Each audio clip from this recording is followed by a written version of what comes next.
Hey everybody, welcome to Myopia Movies. This week we are talking Dark Shadows. Now, this movie is interesting to me. My wife and I saw it in theaters. She actually had grown up with the 90s miniseries of the show, and I had known nothing about it. When we left the theater the first time, she was very frustrated by the experience. And I will say, we have now rewatched the movie several times since, and I think she likes it more and more. Though it is a mess, it might be the most eclectic and unexpected Burton movie. But anyway, let's do our episode. It's good and solid. Other than that, I just wanted to add, thanks for listening, subscribing, reviewing, and sharing. Thanks, guys.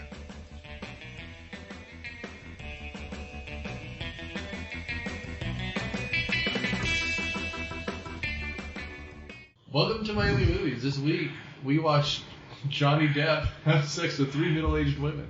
I'm Nick Hoffman, host of Myopia Movies. And I'll we have John. Nor Chernette. And Charlie Rose. So I'm not throwing Charlie under the bus because we had talked about this before, but Charlie kind of suggested this now that it's 10 years old, which is shocking. This is before Johnny Depp's troubles. This is when Tim Burton was working for someone other than Disney.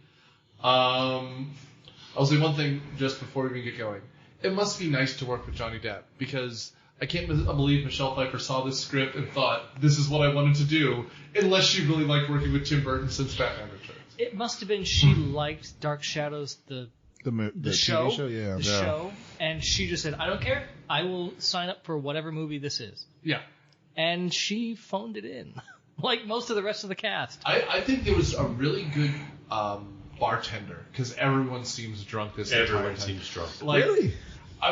The way that she's out there, glass in hand, that was not stage liquor. No. That was not sweet tea. Is that that was brandy. And she made sure it was top shelf. That was the only good take that One of the things that I heard about this movie was they didn't have time for rehearsals. So everything was pretty much just done on set, which explains a lot. Yeah. There's a lot of wooden acting and people not really knowing where they are. Okay. Wait, let's talk about the source material. Yeah, let's let's back up. So to be fair, the source material doesn't matter a fuck when it comes to a movie. I'm not going to argue that. Because... but you have to understand. Sorry, the acting of the source material. Okay, yeah. So, everyone should know, Dark Shadows was a soap opera that ran in the 60s. I remember that this morning. Okay? Yeah. And used to be on Sci-Fi everyone lost their mind. Apparently, it was one of the most popular soap operas of the time. Barnabas Collins was so dreamy and mysterious, and he looked like a freaking troll. So he must, I don't know. The 70s were a different time. This 60s, was a different. What was the sex symbol back in the 70s? Well, first of all, if we're talking the late 60s, you're competing with the Monkees and David Tom Jones. Yeah. So they had different aesthetics back then. Yes. Let's just go with that. They really like mysterious white guys. I got it. Yeah. The paler, the better. And you can't get any paler than a vampire. But yeah, basically the concept is that he is a vampire, right? And he returns to his family estate, and basically all sorts of things happen: witches and werewolves and curses and sea creatures. I mean, they mined everything they could. Mm-hmm. And the other thing we have to emphasize here, I'm not generally a soap opera person, but you have to understand how much content he crammed into 100 minutes. The show had over 1,100 episodes in 5 years because it is a soap opera. Yeah. So while they were filming, one season would have 250 some odd episodes because they filmed all the time. Daily. And Barnabas, being the star, would be there 3 days a week at least, every week. So he's like in 170 episodes in the first season or something. Because I vaguely remember watching the show for a few episodes on Sci-Fi Channel. I believe they had it for a summer or something. Sure. But didn't it start out as a traditional soap opera, and then it got progressively more supernatural? They played the yes and game, like, and now I'm a vampire. Yeah, exactly. Like, it started out, and then they introduced this vampire, and it's like, well, shit, we have to go even more supernatural. We have to introduce werewolves What's and a ghosts. traditional soap opera? General General Hospital, where it's Okay. all about the will they, won't they, who's trying to hook up with who, and the hospital's the background. One's closer to our generation would be Melrose Place, Beverly Hills 90210. Dallas. They don't really exist anymore, Dallas. do they? Oh, I'm sure they do. It's just They're not different- prime time. Yeah, exactly. Yeah. Like back Different then, this format. was a prime time TV show. Reality TV show just takes all the tropes. It had as So- much preparation each day. Yeah. You didn't do. I mean, and to the point Charlie was making earlier, you don't memorize and practice a lot of your scripts when you're coming out with a 30 to 45 minute episode every single day. Yeah, and the editing. I mean, Nick made a joke earlier. What was it about? It needed more. It needed a grainy filter and about 30% more boom mic. Because that's the other thing you see when you watch these shows is in the background you just see a shadow fall across one back corner. I mean, and you see this in a lot of 70s like blaxploitation movies where they were made for whatever someone had in their back pocket. Right. Just no one knew how to light a shot properly. And like I made the joke with you, the camera would be like we're facing each other and we're talking and we're arguing because we're pointing and we're mad. But we're not. We're actually across a 200-foot room yelling at the top of our lungs, and then the camera goes right up your nose at a Dutch angle. And that's exactly how this movie is filmed, so I guess nailed it. Yeah. Speaking of lighting, it's a Tim Burton film, so there's none. It was really dark. Yeah. It was really dark, but it makes sense Except because for the doctor's hair, which is very orange. Julia Hoffman, who is a cartoon character in this movie, which we will get to. Everyone's a cartoon character. Several. Yeah. I'm a werewolf, okay? As a father of a tiny person, I've been watching Encanto on repeat for weeks. God help That us. has more character development than this movie did. That doesn't have any character development. I So have that's feelings. Exactly. I have feelings Exactly. about Encanto, but I don't want to waste Don't we all? my energy. Don't I we don't all? like that movie. Don't I don't we know all? why people. I might be the So first one send to say hate that. mail to myopia at gmail.com. Do it. No, Maybe no, podcast. No. But no. Here's the thing. When I first was watching this movie, I thought to myself, like, why in college? Why did I tell people that I watched Nightmare on Elm Street? Nightmare Before Christmas? Nightmare Before Christmas. I just said that to be cool. You know, I really have not seen it at all, and that was the type of vibes. That was the type of vibes that I got for the beginning of the movie because, like I was telling everybody else, the only thing that was really interesting in this movie was just like the first 15 minutes, like the prologue of the whole setup. But when you got into the nitty gritty, that's where like you lost me. You know. There was a lot in that sentence you just said. I had a lot of feelings. I haven't been on here in a while, so there's so much I have to say. Yeah. Actually, see previous episode. The first 15 minutes reminds me a lot of 1999 Sleepy Hollow, also directed by Tim Burton, also starring Johnny Depp, but with Michael Gambon instead of, oh God, who was it? Chris Lee. Instead of Michael Gambon instead of Chris Wasn't Lee. Chris Lee also in that? Oh, he was. Yeah. So with Chris Lee. And I think Again, Helena Bonham Carter was in that too.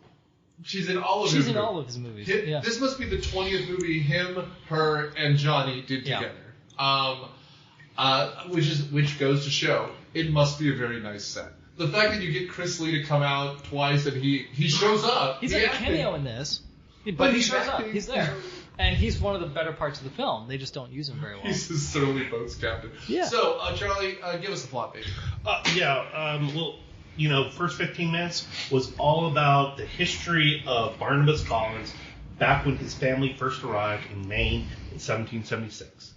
They set up a fishing business, and, you know, basically, you know, it was, you know, character development in the context of how did he get to the point where he was a vampire? Well, he grew up and, like most rich, spoiled children, you know, slept with the help around the house. Right. And one woman, Angelique, played by Ava Green, which, by the way, I actually thought she did a fantastic job in this movie. Yeah. And I will come back with some specific notes later.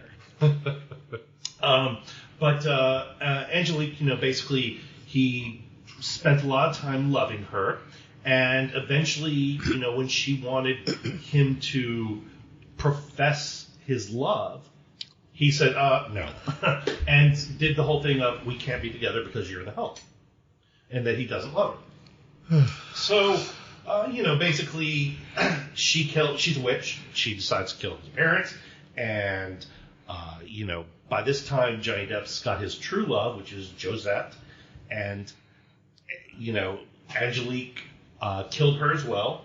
Barnabas, in a fit of drama and pain, decided to throw himself off the same cliff that Josette threw herself off of. But plot twist, when he landed, he became an undead because Angelique cursed him to be a vampire and to never die. Best 15 minutes ever. Yeah. It was decent. As a short film, yes. Yeah. And then Angelique comes back and says, it's him who's killing your crops or whatever. Exactly. Nonsense. She got the mob to put him in a coffin, and they buried him in the woods. Flash forward to 1972. So, going back, so vampires can't die of, hunger or thirst, can they? Apparently not. This is why I wanted to not ask happy about Charlie. Most of the source material puts them into a coma-like state. Okay. I got you. No, I've been in a food coma before, so Yeah, see, there you go. Yeah. But anyway, so 72, they're doing construction. They dig him up, and he... Building a McDonald's. Yeah, they're building him, I think, yes. And basically, he devours the construction crew. About 12 of them. 12 of them. And it's a pretty good introduction to his power, and because basically everyone keeps... A hand would reach into the screen and grab someone, and then drop them from a high roof. It was fun. That's right. At this point, you're introduced to back to the family estate.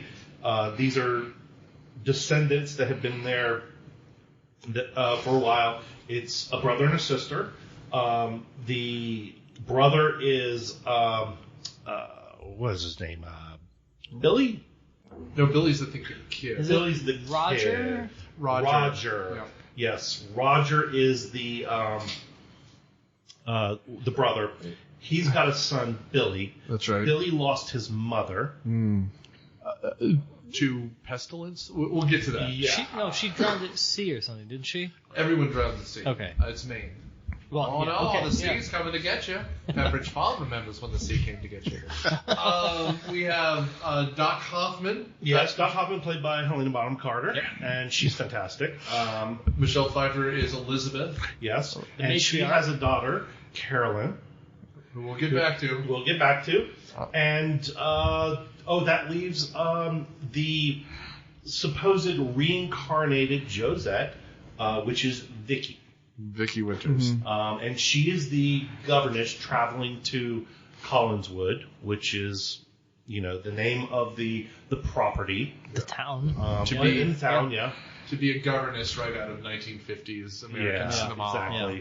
Exactly. And so, basically this is very much run down, almost Grey Gardens-ish, Very Grey Gardens. We're at the Ed Wood house or whatever. I will also give a doff of my hat. Grey Gardens, sorry. Grey Gardens is a incredible documentary about two old shut-in ladies that are, in a Southern Gothic style, shut-ins. That documentary film crew, apparently just went to this town and everyone's like, you've got to figure out these people because they're the weird ones in town. One of the most unsettling, bizarre documentaries you'll ever see. Grey Gardens. Or if you want the Cliff Note version, watch the documentary now for a very funny version. I will also add to our cast of characters Willie Loomis, played by the great Jackie Earle Haley, a real scumbag character in this. He's the butler / help. Slash caretaker / everything. Everything. So this is trying to cram, like you said, hundreds and hundreds of episodes into one 2-hour block. It was 2 hours. So I'm not going to actually talk about the rest of the plot other than to say Angelique is in the future as a witch still. Barnabas, they fight. There's all sorts of drama. The theme of the movie is that family is the only riches you need, and happiness ensues at the end. We'll talk more about the details in a moment. And there are details. But that's the best summary you can give because it goes all over the place. Into nonsense and went all over the place. Yeah, it's 113 minutes of nonsense. Also, I will say the mystery of this movie is how it cost $150 million.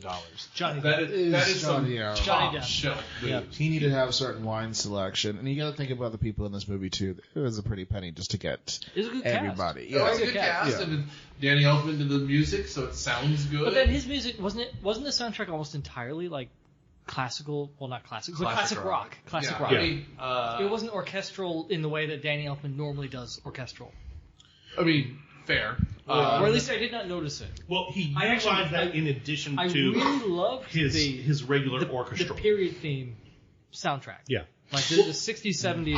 I thought it was a Fantastic. fantastic idea to put it in 1972. Yeah. Do you think everything was age accurate?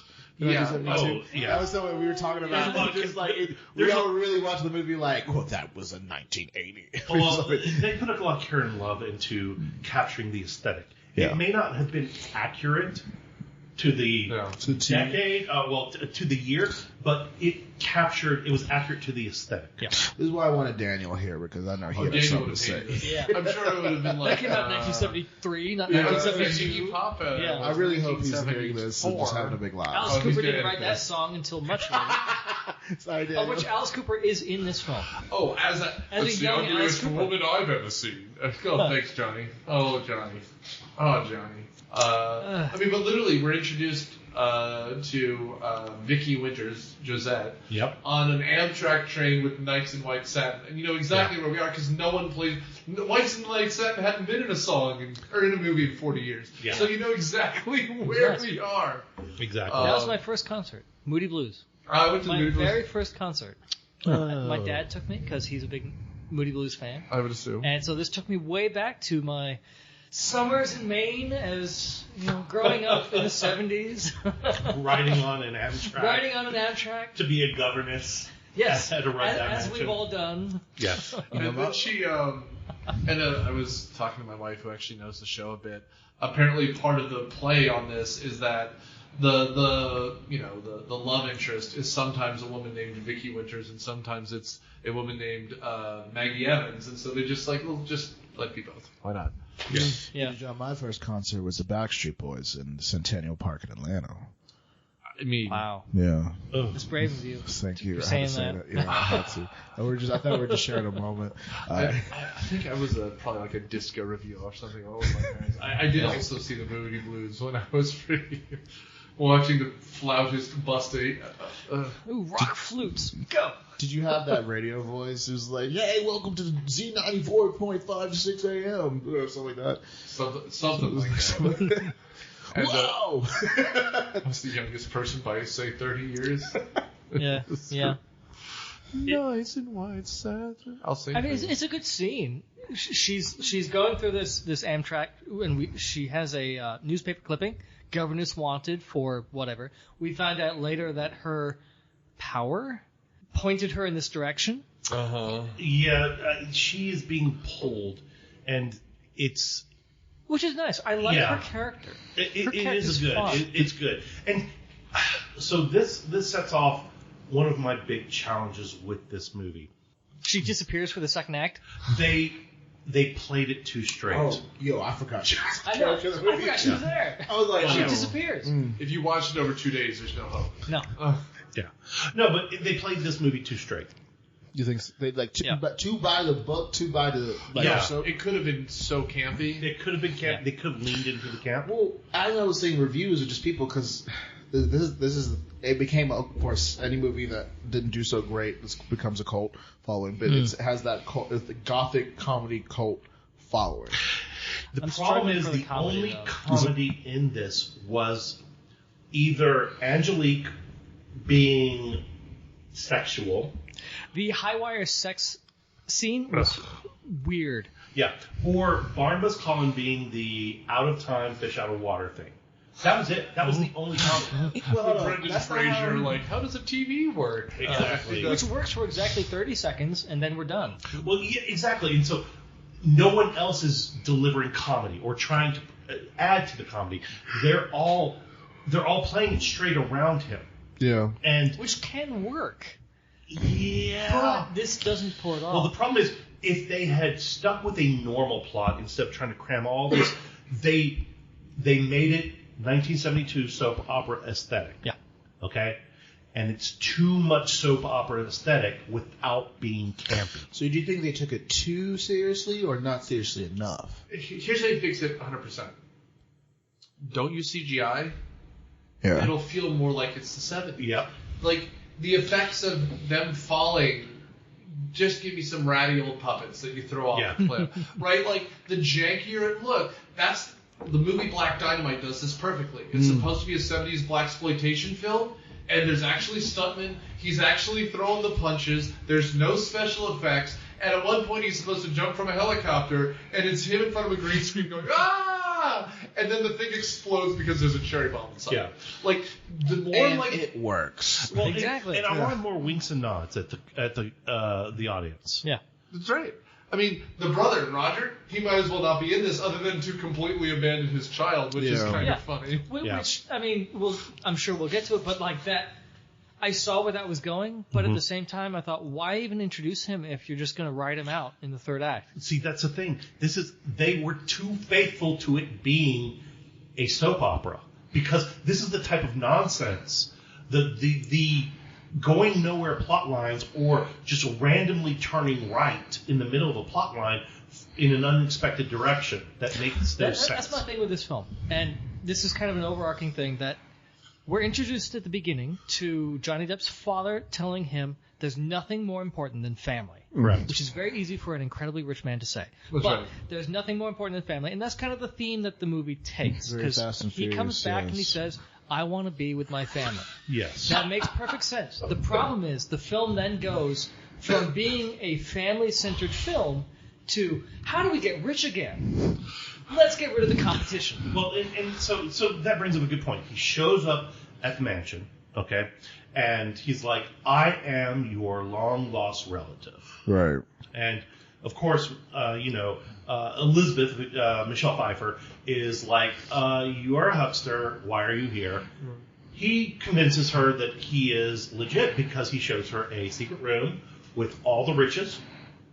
Yeah, and so they're able to rebuild their wealth by reopening the fishing, the cannery, restoring the luster of the mansion, etc. And that sets off the next sequence of events. Like a Toretto tuna fish sandwich, we're thrown right back into the... Hey, man, he made a Fast and the Furious reference. I couldn't let that go. That's fine. I will also say here, the one other thing that it misses from the soap opera plot, is Barnabas is sleeping around with everyone. That should come to something.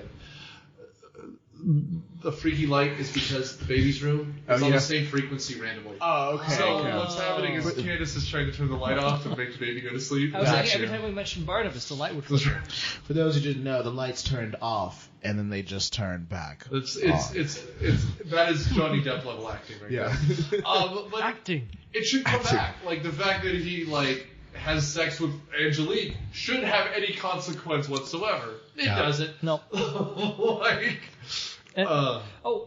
Something that my wife will kill me if I don't bring up. Yeah. So he never married his lover, Josette. No, she fell off a cliff. She fell off a cliff. Yeah. He never, as far as we know, did anything with Angelique, never had any kids. So where did this family come from? I don't think we're introduced to any brothers or sisters. From the witch's side? How did he dying turn into a family 200 years later? No. There must have been siblings there somewhere. In the show, did he have cousins or something? I mean, in the show, the fact that he's a vampire is a second season issue. Yeah. So we just assume that the family's always been inmate, if I recall correctly. But then it's the Kramer thing. He's just a goofy neighbor until he's the most popular part of the show, and then everyone's asking, where's Barnabas? Yep. So, he was just a second season addition because the first season of the show didn't strike a chord with anyone. Right. And then it became huge after it switched networks or something like that. Are we talking about Seinfeld? No, we're talking about this. Dark Shadows. No one needs to talk about the Seinfeld Chronicles before they added a lane or whatever. That was just an episode. No, they had another show, and then they remade the pilot, and eventually it became Seinfeld that we know today. Got you. It's really hard to watch Seinfeld and Kramer at the same time. Why? Because he turned out to be kind of a racist? Well, no. No, it's just that I just see a Kramer, and every time he comes in, it's really hard. He's funny, but I'm just like, I know what you said. And I also have the problem with 90s sitcoms. No one should visit my house before breakfast.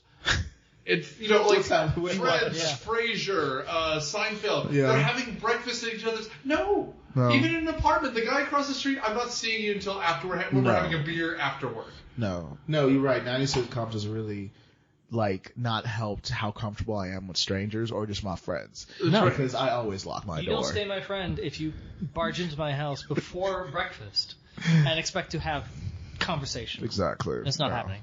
I murdered them. Not until I've had my coffee, buddy. Please. Come covered in blood. Why is every news in person? Oh, man.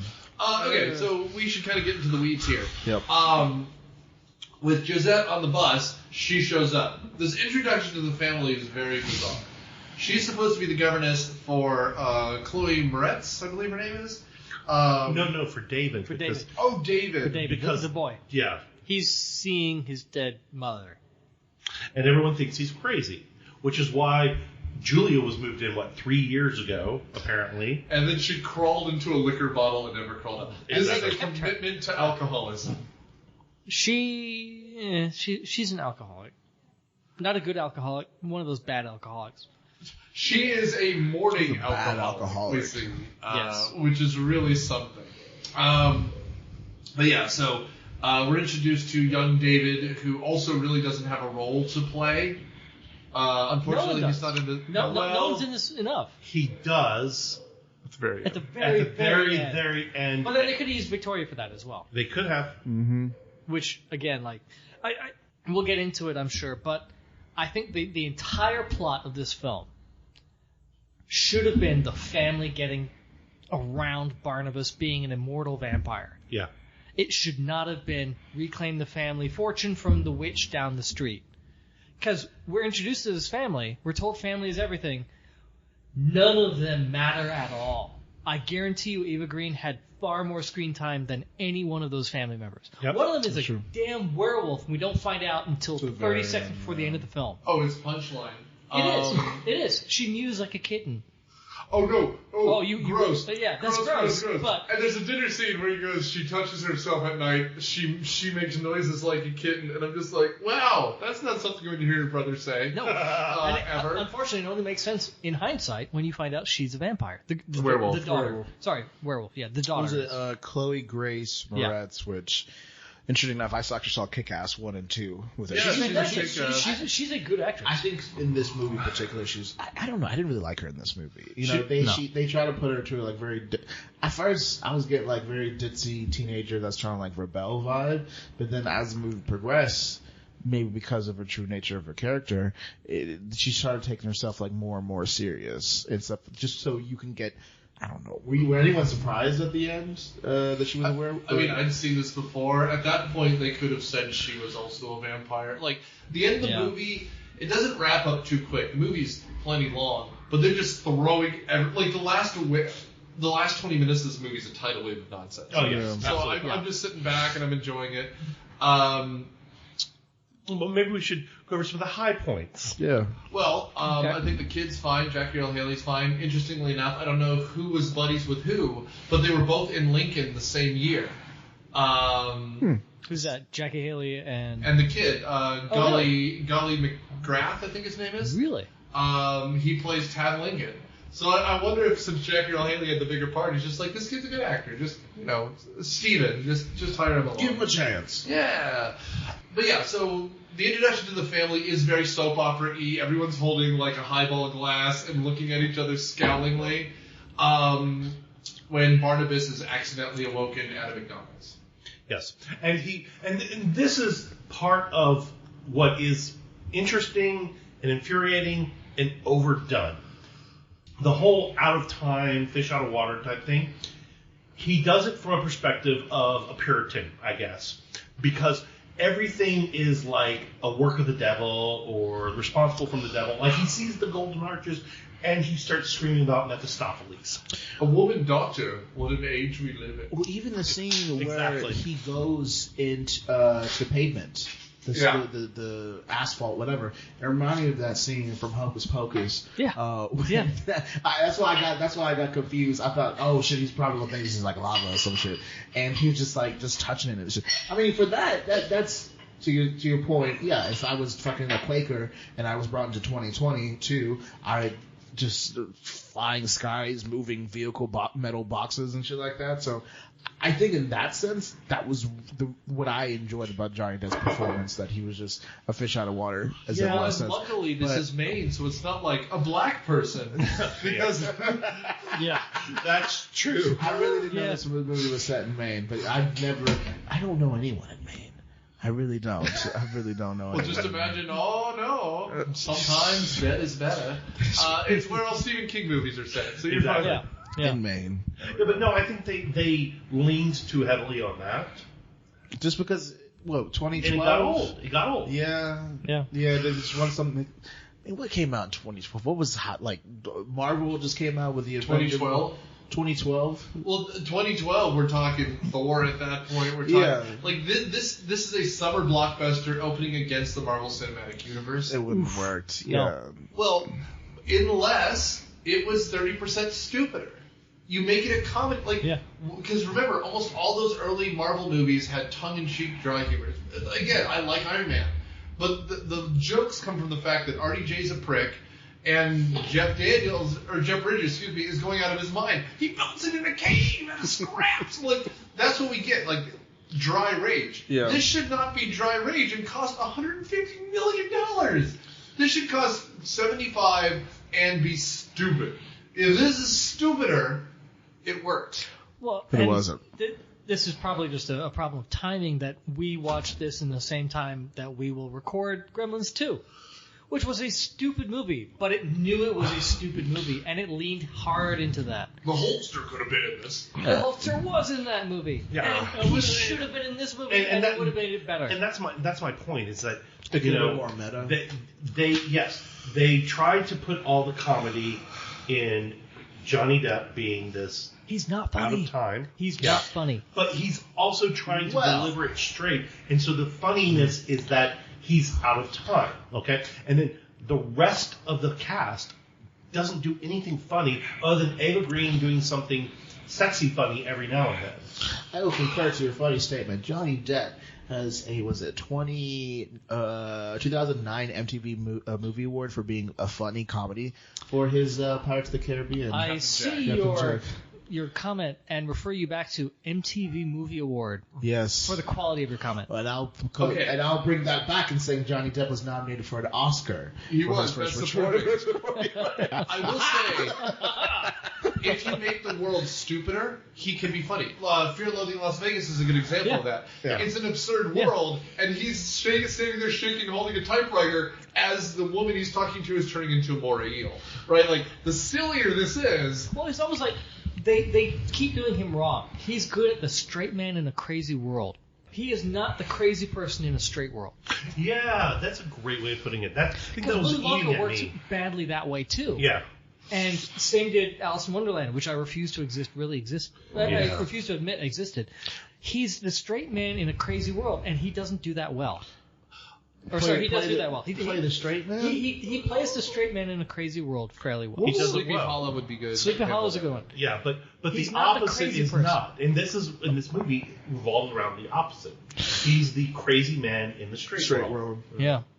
Yeah, and we can get into these little other side plots because, like a soap opera, there's 1,200 things going on.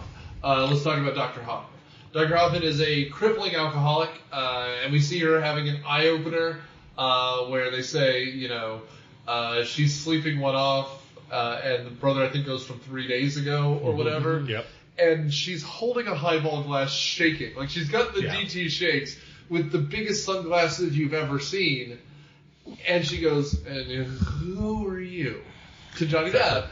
Her plot throughout the whole thing, other than a bizarre blowjob scene, which we'll get to, I'm sure, is to transfuse human blood into him to make him human, But in turn, she's trying to make herself a vampire by taking his blood. Yeah. That's a plot that runs throughout, and you forget about it because there's a lot of stuff going on, right?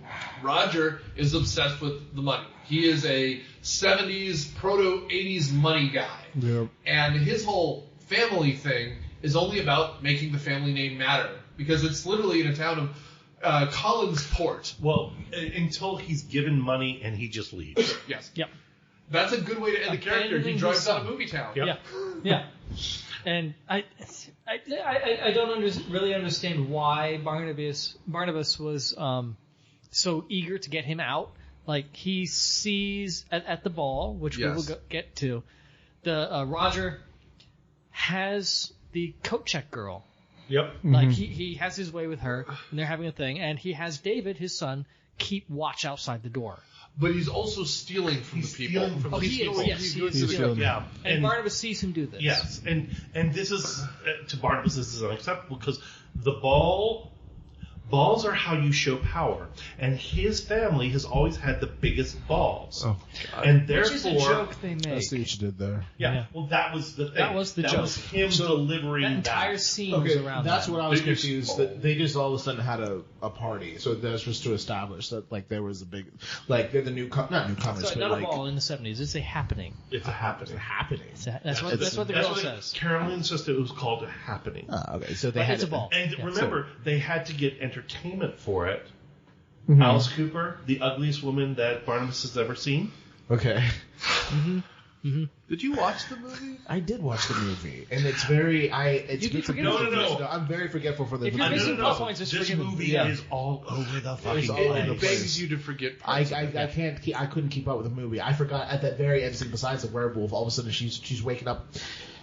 And I had a then, hard time then following this movie. the Victoria sees ghosts, and Yep. the ghost is telling her something, but we don't know what. But apparently it doesn't matter.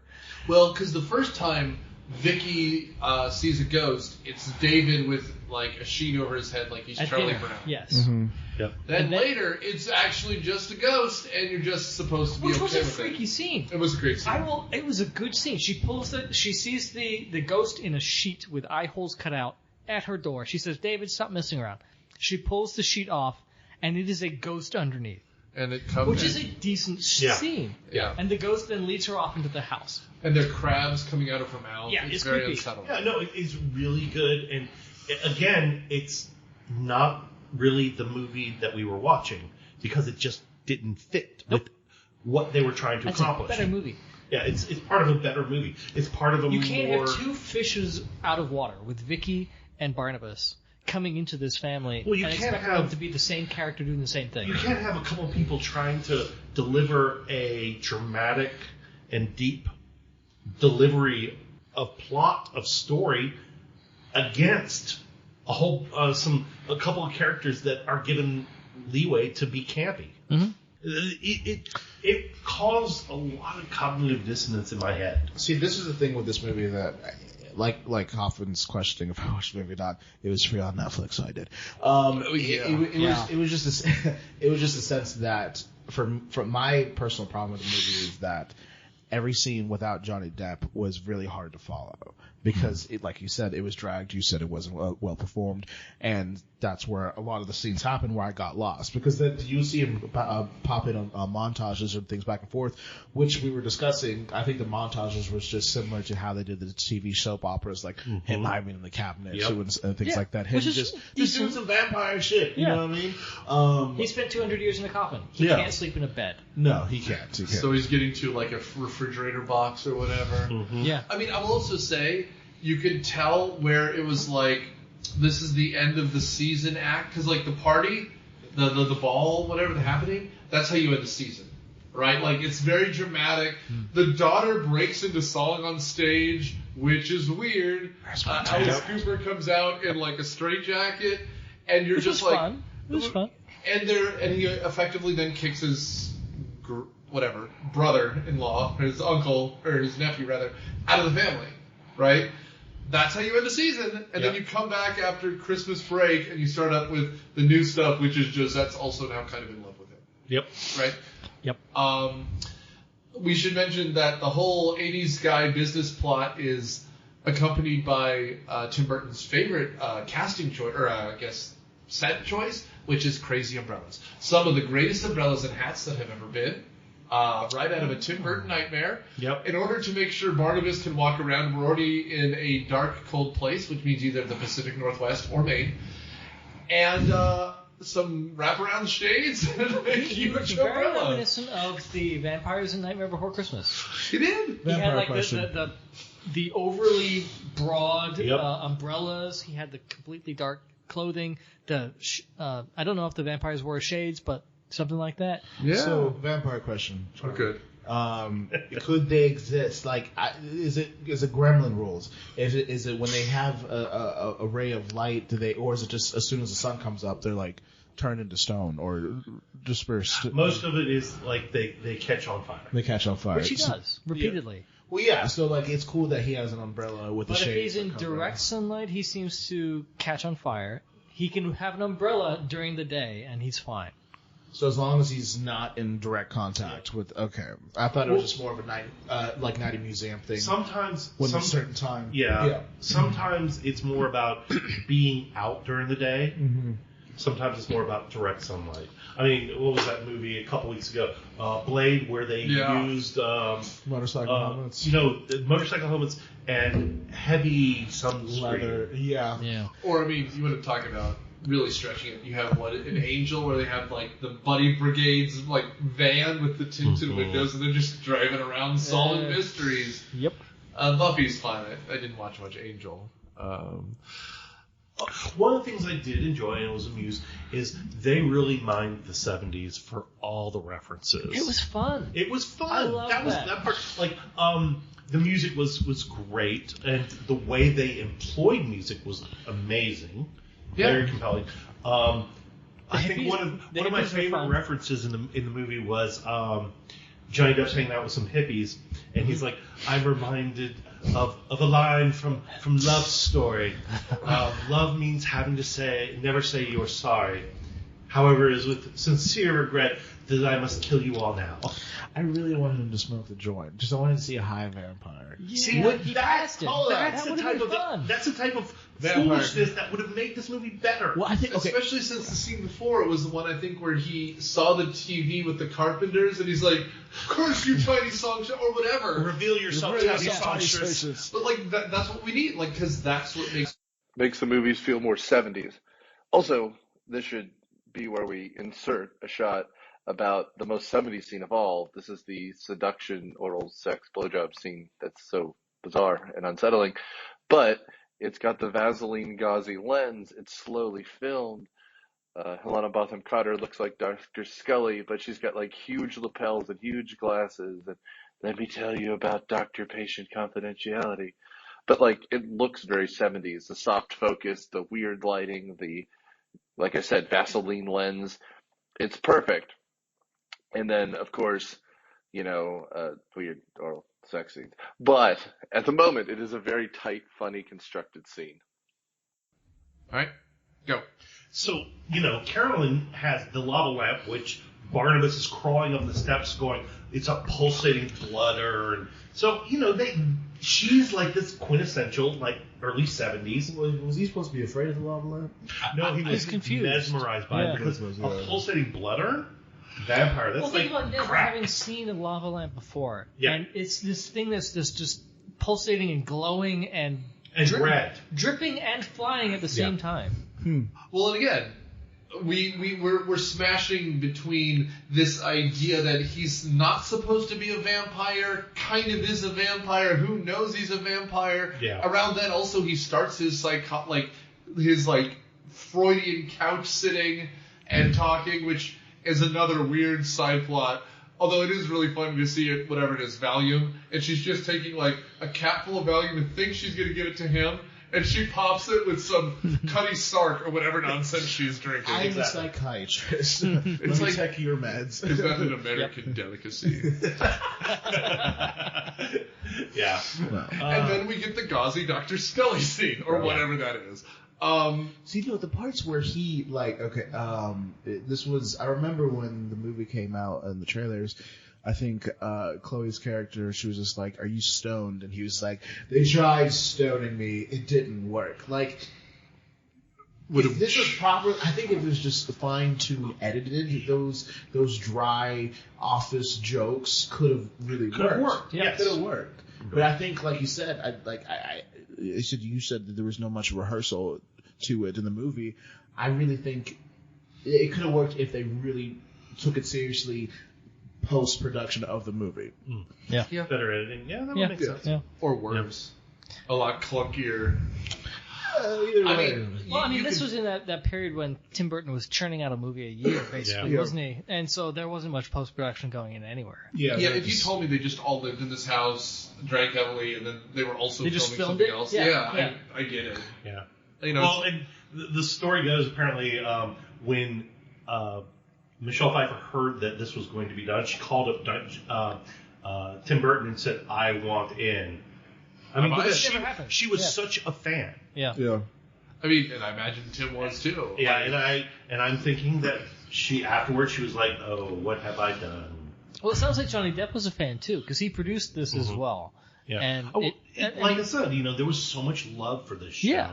My stepmom, my mom, my dad, they all speak fondly of it. Even my dad, who, guys did not watch soap operas, but it was horror. It was about vampires. So, exactly. So, like, when you think of soap opera, like the general house of it, very dramatic. Like, oh, my brother married your stepson's nephew that had the brain tumor transfer. Exactly. Yeah. So was that like? That's basically what happened. So no, seriously, but make it supernatural.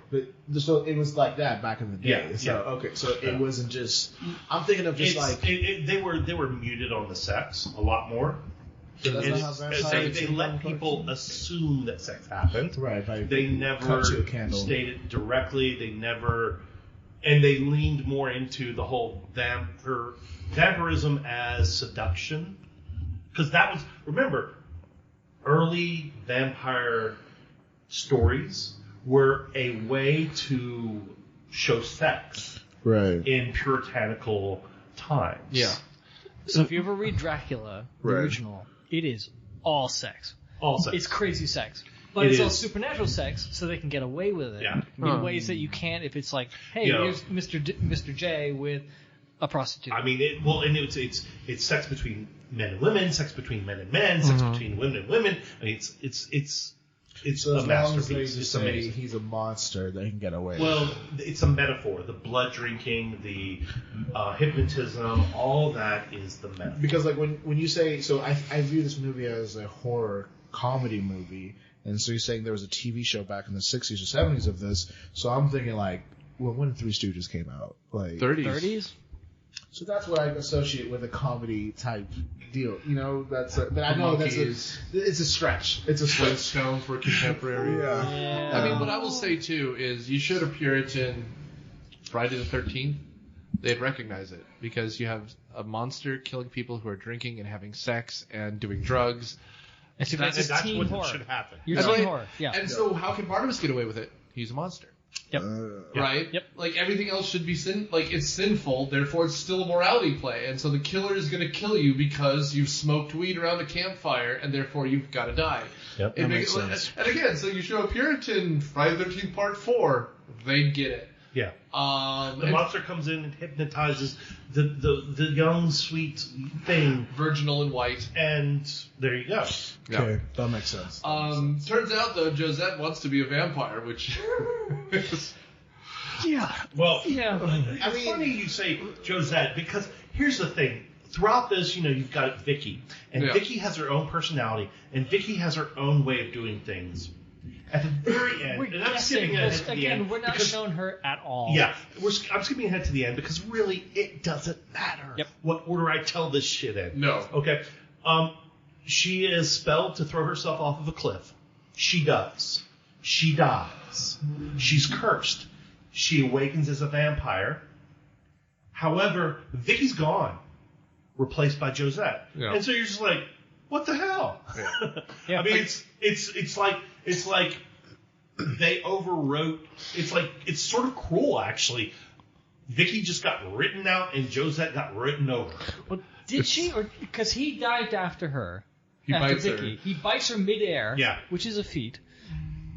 After going into a huge monologue about how he doesn't want her to live like he does as a vampire. Yep. And then he immediately bites her to the only way save to her keep her from alive. dying. Yeah. Or dead alive, whatever. We don't know that till the very end. Because Undead. I took it as Vicky came back as a vampire, not as Josette. No. She came back as a vampire, and he said Vicky, and she said no, Josette. Josette. Oh, did she? Oh, That's I like second to last line of the It's movie. second to last line of the movie. I had tuned out after that. I was so offended by, we spent 15 minutes going into a monologue on how he doesn't want her to be like him, and then immediately bites her. Look, so, yes, it's interesting, but it's as nonsensical as the rest of this movie. Yeah. However, I do want to talk about the most amusing, most fun part, and The most flying sex interesting scene. The part. flying sex scene. Well, no, that was not fun. That was fun. It was interesting. Which is fun. What I really liked was the final boss fight. Oh, yeah. Yeah, okay. Yeah, okay. So we're doing all the plot lines in whatever order we want, which is fine. Doesn't matter. Other than to say that you could tell they wanted the Josette scene to be the last scene. That's the only reason why it's there. But we've wrapped up Dr. Hoffman, other than he finds out she's stealing his blood, so he kills her. She's out of the movie. Dumps in the ocean. Raj has been paid off, right? He's gone. He's gone. So let's talk about Angelique. Angelique is a witch, we find out. Yep. And she has her own board of trustees who are like, why do you care? We're doing fine. He goes, no, I've got to crush the Collinses. And they help her blow the cannery up. Oh, dude, there's an arson they scene, help. which is really great. I will say, a joke I liked was that there's a wall, this is Ava Green from Casino Royale, Yeah. a wall of her throughout time with different paintings of her, and it's funny because it's not like she looks any different. Yeah. They haven't aged her at all. Yeah, She's she's just wearing different clothes in each one. Yeah. Right. as though you're at Six Flags over Georgia and you're sticking your head through the hole and now I'm an outlaw, and it's wonderful. Yeah. It's wonderful. Yeah. And she runs a company called Heavenly Cannery, I think. Angel Cannery. Angel Bay. And Because her name is Angelique. Exactly. Yeah. And she's bought up all the fishermen in town, including Christopher Lee, as a surly one. And so Barnabas starts stealing the business back by hypnotizing them, taking them away, and that's the business side of the plot. Yeah. And that's what creates a lot of conflict. She wants him to love her. He wants nothing to do with her because she is the spawn of Beelzebub, and she has married Lucifer, and she's the devil's concubine. And she killed his family and turned him into a vampire. Exactly. And so, certain things you can't get past, I guess. Right. Especially with 200 years of reflection. So she tries to actually reuse the same trick she did back when in the 1800s. Right. Immortal. Got a mob going to go to the house and basically get him. And that's the plot. Yeah. Well, it turns on her, because, everyone's like, well, maybe the family's okay. The Elizabeth starts speaking up and Carolyn starts speaking up. And so it's the family coming together and the family showing support. And so the town starts to sympathize with the family. And then, of course, Johnny Depp, Barnabas, plays his hand and exposes her as a witch. She's a witch. She uses her powers, and now everyone's going, oh, she's the monster. Oh wait, the Collins also have a monster. Well, let's get into this. And so, what ensued was this battle, and it originally starts out Barnabas and Angelique. I want to just pause and say that fight scene and all the effects around her porcelain skin cracking and flaking, that was quality. Amazing. That was amazing. That's where all that money went to. The 100%. woodwork in the house comes to life. Yeah, it did not look And cheap. it's It did not look amazing. fake. It was beautiful Yeah. in this shitty movie. Yeah. Yeah. Okay? If you told me that was $100 million of the $150 million they spent on this, I would believe you. If I saw just that scene, like if I walked into a room and this movie had been playing and I just saw the scene that starts with the fight and ends, I would be like, this is an amazing movie. I need to watch it. Yeah. You'd be And like disappointed. her I'd skin be is disappointed. cracking and shattering. Yes, exactly. So throughout the fight, each one of the family members, in their own way, attacks her, Yes. tries to help. And so we go back to the weak-ass theme that was introduced at the beginning of the family being the centerpiece, the family Yes. being all important. I think we ignored it. And the family ignored comes for together. 45 minutes. Yeah. So they come back together. Well, it turns out this is when we discovered that Carolyn is a werewolf. Werewolf. After she screams at Angelique, Yeah. who bursts through her floor, "Get out of my room!" Exactly. And she's pinned to the ceiling. Yeah. For some She's reason. like huddling in the ceiling as a I don't And know, so a then scared she dog. comes out. I will say this: I did not care for her werewolf look. No. No. That was not a cheap. good look. No. That was my only complaint about that scene. What do you think they were trying to do with the look? As little as possible. I think that and I think that we're trying to show it's definitely still Carolyn. They needed to show Yes, that that's it the was problem. We have definitely never her. heard this before. This is Yeah. new information. So they couldn't go full werewolf because then you wouldn't recognize her. So you had to see her with funny eyes and just a little more hair. I mean, And you're long right. legs. That's what they were thinking. Oh yeah, and wolf legs. Yeah. What they should have done is gone full werewolf and just put the werewolf in the dress she was wearing, and we Yeah. would have been fine. Yeah, probably. But Or you know, use some of those effect money No, on they're a not. spontaneous transformation Yeah. scene. Yeah. yeah, She's under threat. Boom. Werewolf. Exactly. But anyway, so they each attack her more and more. including the mom who comes back as a ghost who attacks her That's where David's story. Yes. So everyone's story starts to come to an end. to conclude. Okay. Yes. You know, Carolyn's. You understand why she's such a troubled kid. She's a werewolf. Okay. Doesn't really wrap it up, but wraps it up enough. Makes it. David's story comes. Well, his mom really is haunting him. She attacks Angelique and basically saves the day because I think she ends up killing Angelique. With the chandelier. And Yeah, stuff, with the chandelier, and that's when she fell apart, and it was again. She handed him. She reached reached into her through. chest and hands him her heart. It is Yes. still beating, and her chest is falling apart like a And porcelain vase. chasm. And like she's literally falling apart, and she hands him her heart, and then her heart dissolves. Exactly.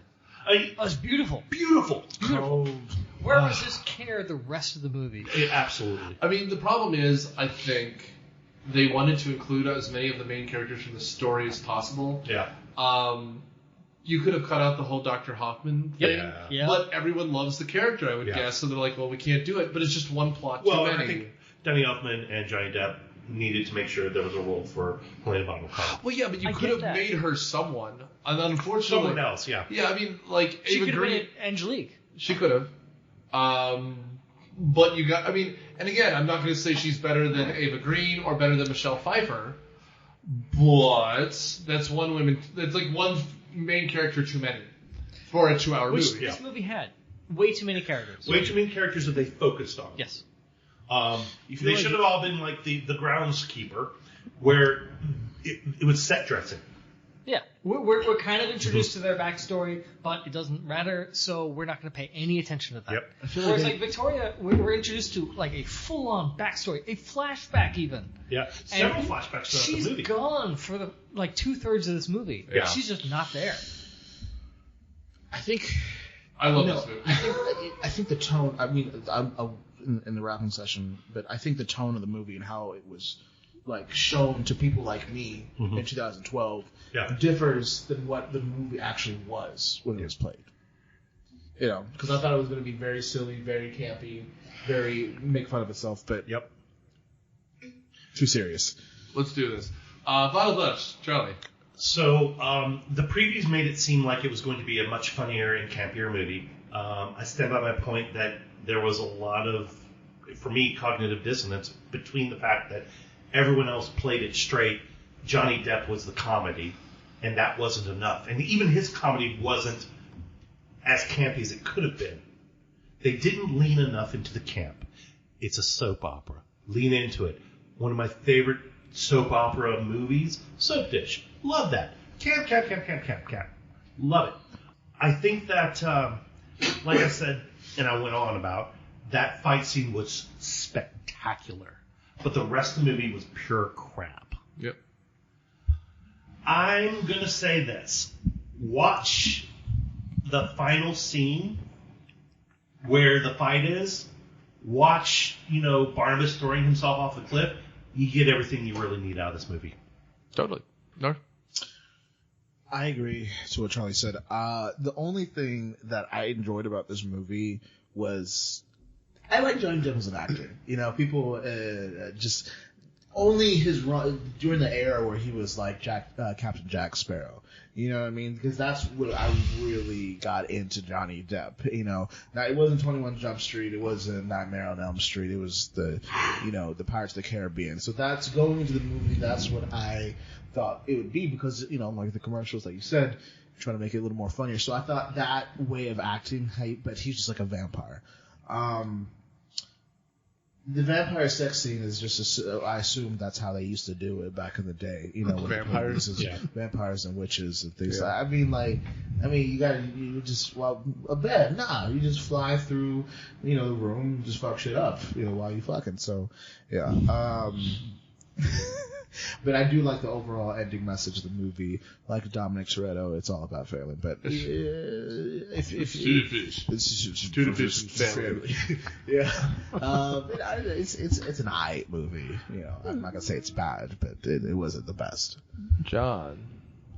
Oh, it was pretty bad. It was pretty bad. I had not seen it before I watched it for this, and as I said at the top, I'd only seen maybe a handful of the episodes of the original show, so I didn't have much to compare it to. But it was probably for the best that I didn't have the nostalgia there. But because I didn't have the nostalgia, I didn't have much to anchor me to the plot. And the plot was just all over the place. There were too many characters who didn't matter. They wrote out too many of the characters almost immediately. So I got the impression, not even halfway through, that paying attention to any of these backstories doesn't matter because they will just be written out. The doctor, the brother, they just don't care. Vicky, who has an interesting backstory, she sees ghosts and she was sent to an asylum as a child. And the ghost pointed her to this family. That's a fascinating story. That is far more fascinating than trying to reclaim the family gold from the witch person who took their business. I think they focused on the wrong thing. They could have done the family aspect first, and he's trying to get to know his family in the 21st century. That's a movie. Doing that and We Need to Be Rich Again are two separate things. I don't know. I don't think they did terribly well at either of them just because they didn't have the time.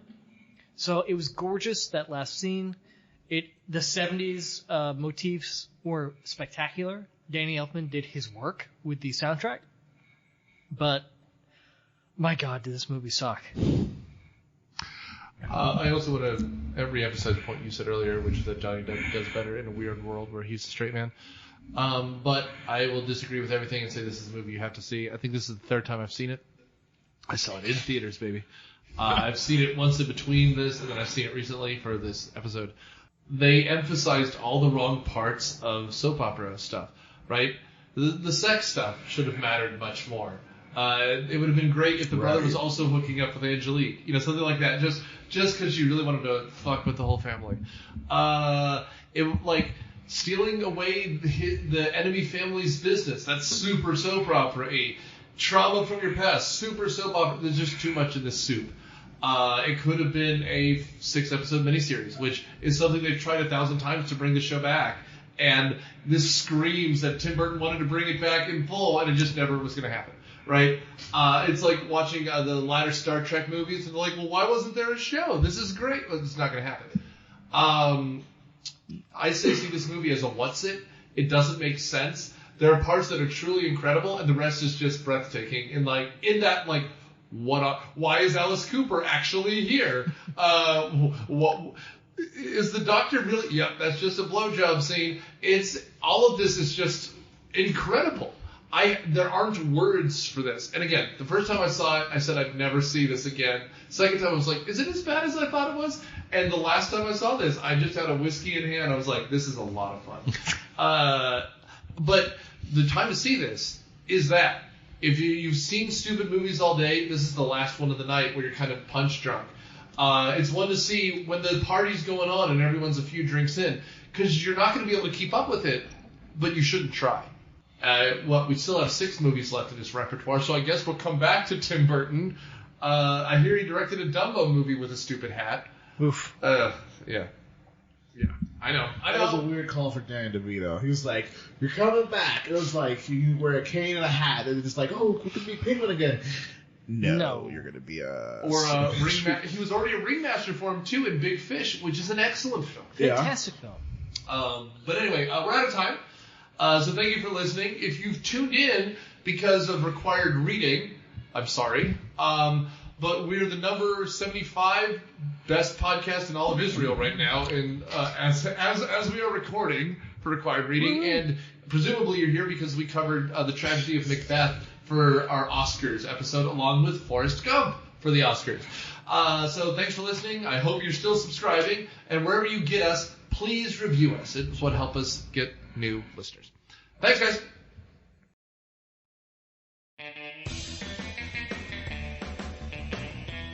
Myopia Movies is produced by Nick Hoffman and Daniel Settis. It is hosted by Nick Hoffman and Daniel Settis. Mission Briefing is hosted by John Copsey. Podcasts are edited by Daniel Settis, and Patreon is edited by Nick Hoffman. Our engineer is Nick Hoffman. The theme song is Surf Shimmy by Kevin MacLeod from Incomptech.com. Licensed under Creative Commons by Attribution 3.0 license.